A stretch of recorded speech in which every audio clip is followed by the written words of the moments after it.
నమస్కారం.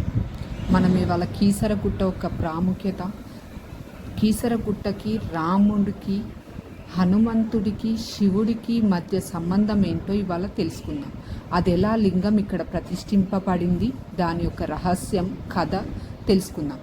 అయితే రాముడు రావణు వధ తర్వాత అయోధ్యకు వెళుతుండగా మార్గ మధ్యంలో ఇక్కడ ఆగి, ఒక అందమైన లోయలో ఆగి ఒక శివలింగాన్ని ప్రతిష్ఠిద్దామని సంకల్పించుకుంటాడు. శ్రీరాముడు రావణ వధ పాప విమోచనం కోసం ఈ సుందర లోయలో లింగాన్ని ప్రతిష్ఠిస్తాడు.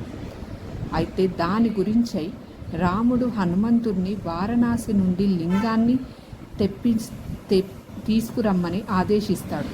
కానీ హనుమంతుడు పెట్టుకున్న ముహూర్తానికి లోపల ఆలస్యం అవుతుండగా శివుడే స్వయంగా రాముని ముందు ప్రత్యక్షమై లింగాన్ని సమర్పిస్తాడు. అందుకే ఈ లింగం స్వయంభు లింగంగా ప్రసిద్ధి చెందింది.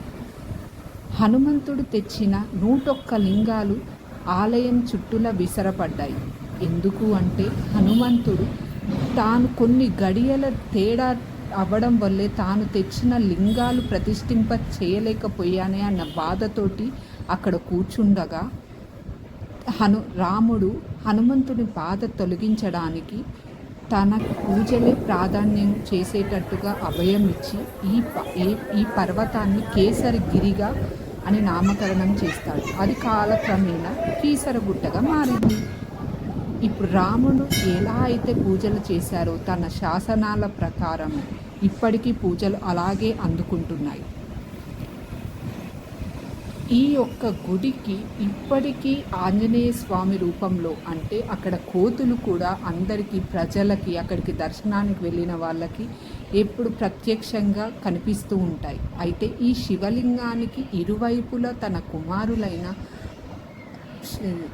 వినాయకుడు, ఇటు కార్తికేయుడు ఇరువైపులా సతీ సమేతులై కొలువై ఉన్నారు. ప్రతిరోజు అభిషేకాలు, కుంకుమార్చనలు చాలా చక్కగా జరుగుతాయి. పొద్దున 6 నుంచి 12:30 వరకు గుడిలో అభిషేకాలు జరుగుతూనే ఉంటాయి. తప్పనిసరిగా మగవారు అయితే ధోతి, అదే పంచి, మన తెలుగు సాంప్రదాయం ప్రకారం పంచే